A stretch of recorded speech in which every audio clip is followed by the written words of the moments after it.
bonsoir fidèles téléspectateurs et bienvenue à cet entretien avec Maître David Kamoua. Il est conseiller principal du gouverneur militaire de la province du Nord Kivu en charge de finances. Et par cette occasion, avec lui, nous allons échanger sur l'actualité. Aujourd'hui, nous parlons de l'interdiction de la circulation des vitres teintées ou fumées en ville touristique de Goma pour des raisons sécuritaires. Et lui, il va nous apporter plus d'éclairage dans ce dossier. Maître David, bonsoir. Bonsoir, madame la journaliste. Et bienvenue sur ces plateaux. Aujourd'hui, ce soir, nous parlons de affaires vitres teintées ou vitres fumées. Qu'est-ce qui s'est passé? Le gouverneur a pris une mesure. De quoi s'agit-il? Merci beaucoup, madame la journaliste. Avant de répondre à votre question, permettez-moi de saluer les téléspectateurs qui nous suivent. Je suis particulièrement heureux et honoré ce soir d'être votre invité pour parler de ces sujets d'actualité. Effectivement, comme vous savez, la ville de Goma traverse une situation sécuritaire très complexe par le fait que nous sommes asphyxiés par nos ennemis de la paix, notamment le Rwanda et ce M23 qui nous ont encerclés du nord à l'ouest. Et par rapport à ce contexte sécuritaire, il était normal que son Excellence, Monsieur le Gouverneur, avec l'ensemble du comité provincial de sécurité, puisse prendre certaines mesures. Et parmi les mesures qui ont été prises, c'est celle d'interdire la circulation des véhicules aux vitres teintées sur toute l'étendue de la province du Nord Kivu. Comme vous le savez, la menace n'est pas qu'à Goma, il y a également au nord avec les ADF et donc toute la province est sous menace. Donc la première précision, c'est que la mesure ne concerne pas seulement la ville de Goma, mais la mesure concerne toute la province du Nord Kivu. Exactement. Et c'est pour cela que à date du 22 février 2024, son Excellence, Monsieur le Gouverneur, a pris la note circulaire, effectivement, qui interdit la circulation de tous les véhicules aux vitres teintées, localement ou d'origine, sur toute l'étendue de la province. Et dans cette note circulaire qui est adressée à tous les maires de ville, à tous les administrateurs de territoire, il avait été dit au dernier paragraphe qu'une commission particulière concernant les vitres teintées d'origine devrait être mise en place. Et aujourd'hui, à la date d'aujourd'hui, son Excellence, Monsieur le Gouverneur, vient de mettre en place la commission provinciale qui va suivre maintenant l'enregistrement, l'identification des véhicules qui portent les vitres teintées d'origine. Donc ici, il faut faire la différence entre deux catégories de véhicules. Les véhicules qui ont les vitres teintées d'origine, c'est-à-dire à partir de l'usine, les véhicules ont des vitres teintées.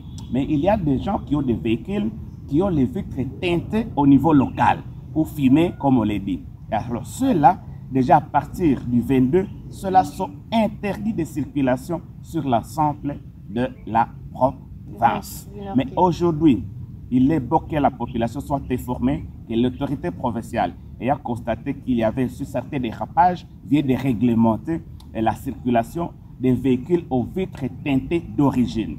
Voilà pourquoi l'autorité provinciale, dans sa note circulaire d'aujourd'hui, qui porte la mise en place de la commission provinciale d'identification des véhicules aux vitres teintées, vient d'accorder 7 jours.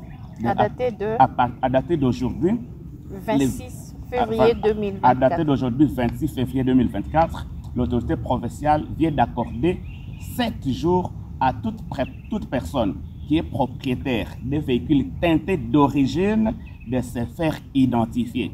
Et là, pendant 7 jours, ces véhicules vont se faire identifier dans des lieux qui leur seront communiqués par les autorités locales à chaque niveau. Oui. Et au niveau de Goma, ce sera au stade Afia, où tous les propriétaires des véhicules teintés d'origine ont le droit et l'obligation de se faire identifier.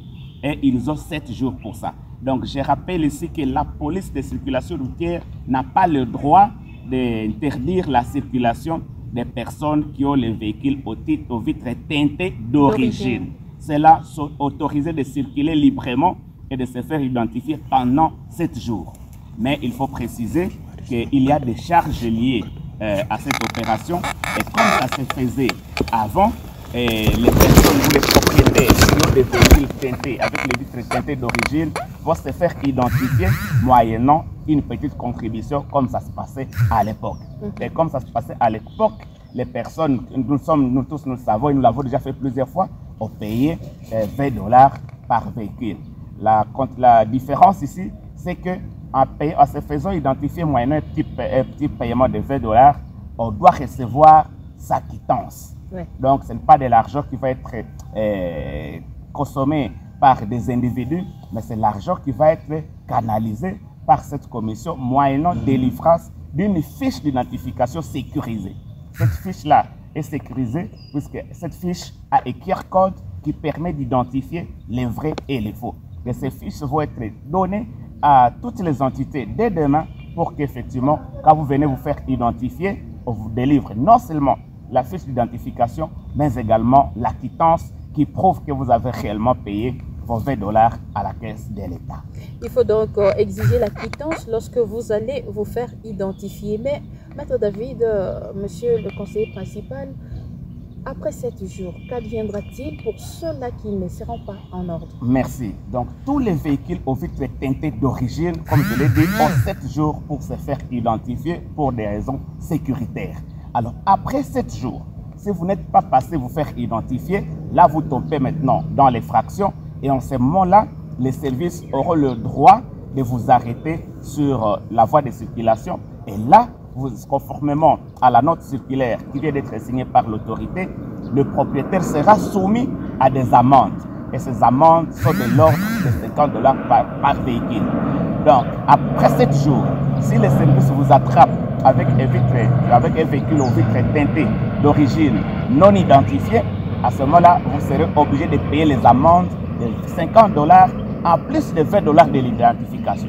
Si on vous attrape sur la route, pendant que vous ne vous êtes pas fait identifier, vous êtes déjà dans la faute.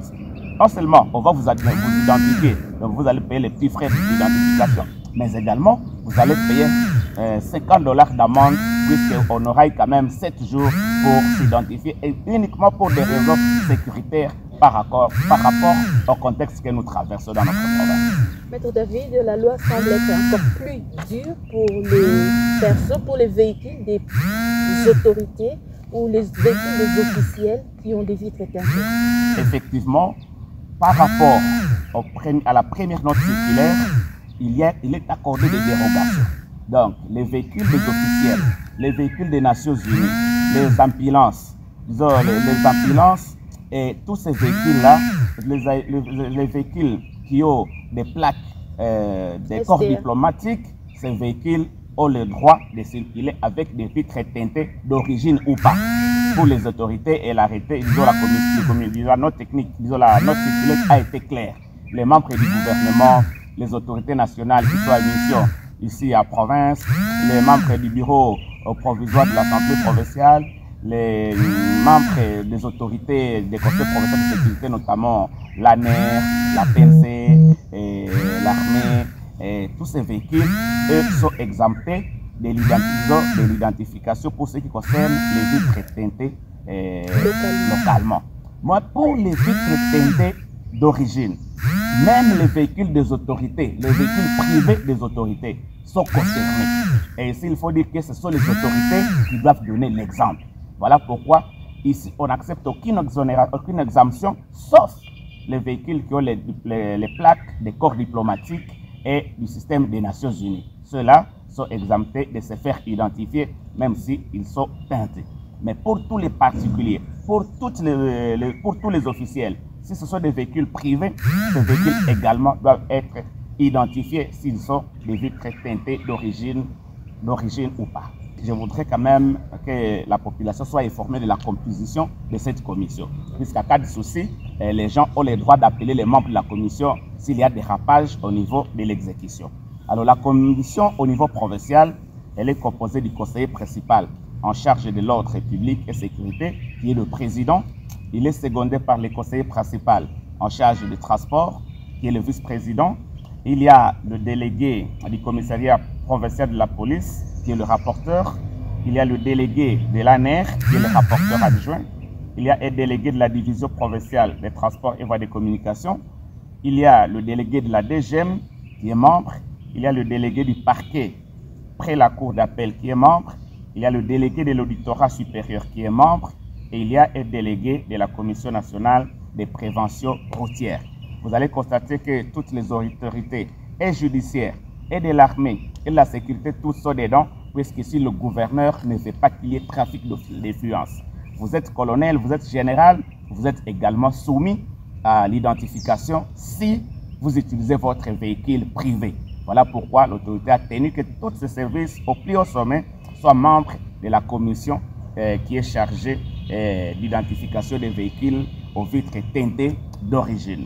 Alors, au niveau local, l'autorité urbaine ou l'autorité territoriale est le président de cette commission et il est suivi de tous ces membres du conseil territorial ou urbain de sécurité.